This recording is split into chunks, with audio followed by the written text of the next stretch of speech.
ব্যাঙ্গালোরে কাজে গিয়ে সেখানেই গৃহবধূকে শ্বাসরোধ করে খুনের অভিযোগ স্বামীর বিরুদ্ধে। ঘটনায় দেহ গ্রামে পৌঁছতে কান্নায় ভেঙে পড়ল পরিবার। মঙ্গলবার সন্ধ্যায় রতুয়া ২ নম্বর ব্লকের কদমতলী গ্রামে গৃহবধূর মৃতদেহ পৌঁছায়। পরিবার সূত্রে জানা গেছে, মৃত গৃহবধূর নাম তোসনারা খাতুন। প্রায় ৫ বছর আগে হরিপুর গ্রামে ইব্রাহিম শেখ নামে ব্যক্তির সাথে বিয়ে হয়েছিল। ক্রমাগত বিভিন্ন কারণে গৃহবধূর ওপর অত্যাচার করা হতো বলে অভিযোগ স্বামী সহ শ্বশুরবাড়ির লোকেদের বিরুদ্ধে। শেষমেশ প্রায় মাসখানেক আগে স্ত্রীকে সাথে নিয়ে ব্যাঙ্গালোরে কাজে গিয়েছিলেন ইব্রাহিম শেখ। পরিবারের অভিযোগ, গত ২২ তারিখ ওই গৃহবধূকে শ্বাসরোধ করে ঝুলিয়ে দেয় তার স্বামী। স্বামীর বিরুদ্ধে খুনের অভিযোগ তোলায় ব্যাঙ্গালোরের পুলিশ সেদিনই অভিযুক্ত স্বামীকে গ্রেপ্তার করে। তারপর পরিবারের সদস্যরা দেহ বাড়ি ফিরিয়ে নিয়ে আসে। গোটা ঘটনায় অভিযুক্ত স্বামী কঠোর শাস্তির দাবি তুলেছে মৃত গৃহবধূর পরিবারবর্গ। এবার আবার খোঁজ নিল, নিয়ে বলছে যে আমার চারুর মানে বোন হলো, আমার চারুর বোন।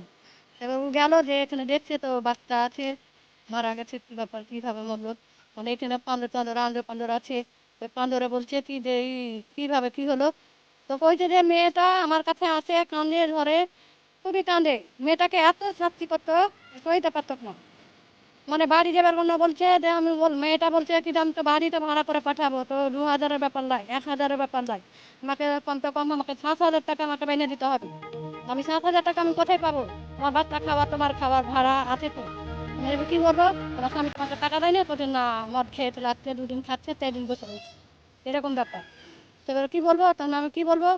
আমি কী বলবো? তো তাদের বাড়িতে অশান্তি করে, খুব খুবই অশান্তি করে। ৫ বছর থেকে বিয়ে হওয়ার পর এই দিনের পর চলে যাচ্ছে, মানে সংসারে ছোটো মোটো ঘটনা হয়।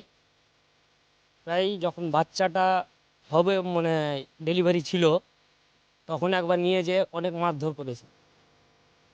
সেখানে মারধর করেছিল আমাদের গ্রামের, আমরা ১০-১২ জন যা হোক গেছিলাম। ওখানে যে কথা বলেছি এরকম ব্যাপার, কী করে মেয়েটাকে এরকমভাবে অত্যাচার করছে। ওনার বাপ ছিল, ওনার বাপকে বলেছি, বলছে ছেলে আমার কথা শুনছে না, ছেলেকে বুঝাচ্ছি, ছেলে আমার কথা শুনছে না, এরকম কথাবার্তা অনেকবার বুঝিয়ে আসলাম, হলো না। আবার এরপরে থাকার পর যা হোক মেয়েটা ডেলিভারি হলো, বাচ্চাটা হলো। তারপরে ও বাইরে যায় কাজ করে। কিছুদিন ১৫-২০ দিন মতো ভালো ছিল। বাইরে যাওয়ার পর খবর কিছু নেই। তারপরে খবর পাচ্ছি যে মেয়েটাকে মারধর করে, এমনকি পজিশন যে মেয়েটার হাতগুলোকে এভাবে কেটেছে। এখনই আপনারা দেখতে পাবেন কীভাবে কেটে কেটে কেটে রেখেছে। এখন আস্তে আস্তে যা হোক ভালো হলো। তারপরে একবার শুনতে পাচ্ছি, মানে ২০-২৫ দিন পর আবার মেয়েটার মাথাগুলোকে ন্যাড়া করে নিয়েছে, ওগুলো শুনলাম। তারপরে কিছুদিন পর থাকে, আবার বাড়ি আসলো, আবার বুঝালাম, মানে আমাদের ভগ্নিপথ হচ্ছে, আমরা বুঝালাম যে ভাই এইসব এরকম করতে নাই, অনেক রকম কথাবার্তা বললাম। আমাদের কি বলে যে তোরা কি জানিস, মানে আবল তবল কথাবার্তা বলে।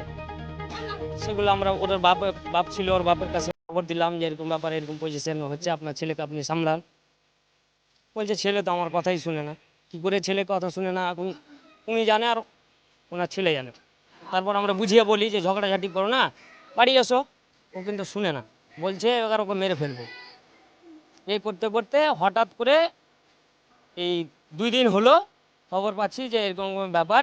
ওরা কিন্তু বাড়ি থেকে কেউ ফোন করে না, কিংবা ও যে ওখানে আছে ওখান থেকে ফোন করেনি। ফোন করছে ছেলের মা।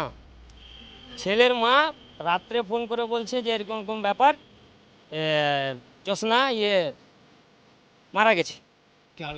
এতে ওর স্বামী জড়িত আছে, ওর মাও জানে, ওদের বাবাও জানে, মানে ওরা পরিবারের সবাই জানে, কিন্তু ঘটনাগুলো সবাই জানে, কিন্তু আমরাকে বলে না। Bureau news, Bangla Times.